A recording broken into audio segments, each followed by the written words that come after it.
Hello everyone, welcome to Start Tech. In today's video, we are going to see some demo using Databricks environment. So, if you are new to Databricks, then it would be a good for you. And for the first demo, I would keep it very simple and precise. If you have not yet created your community edition, Databricks community login you don't have, then I would suggest you please first do that and then continue with this video. So in today's video, I have kept it very simple. We would be loading a JSON file. So this is the JSON file, which is a very small file, and it's a multi-line and a nested.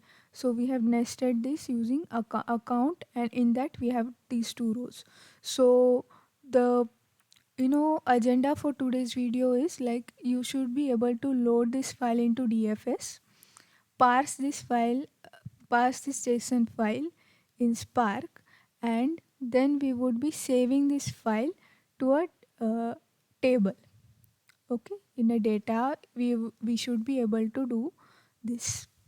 We should be able to select all the fields from this. So let us begin.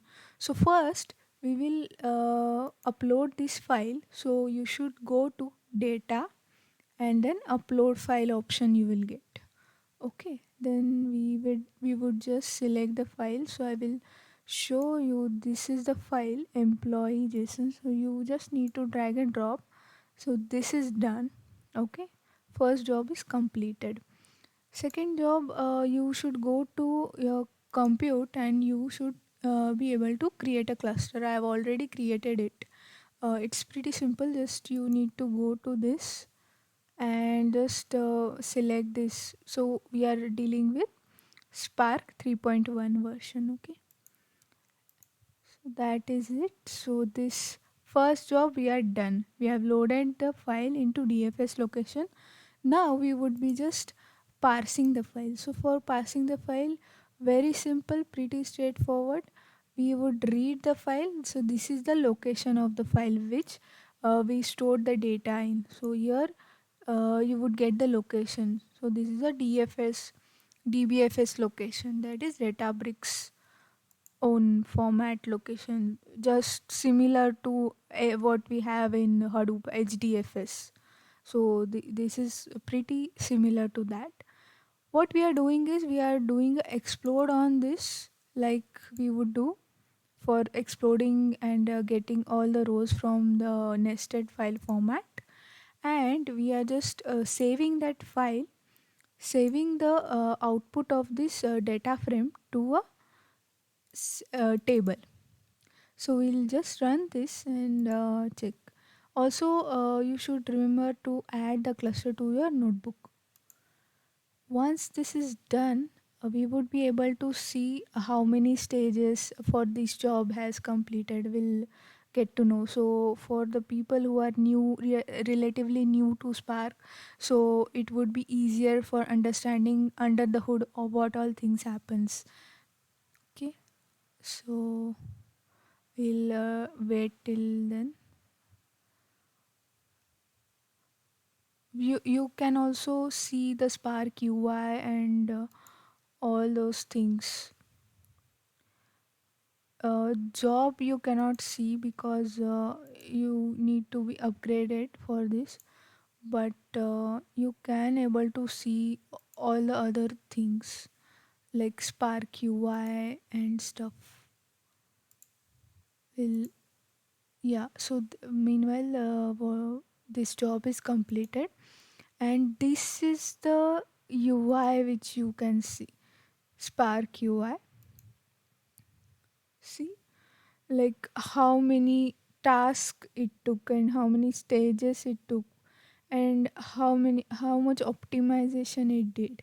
So these all details you can see and check while you are creating. You can use this while for just for testing purpose.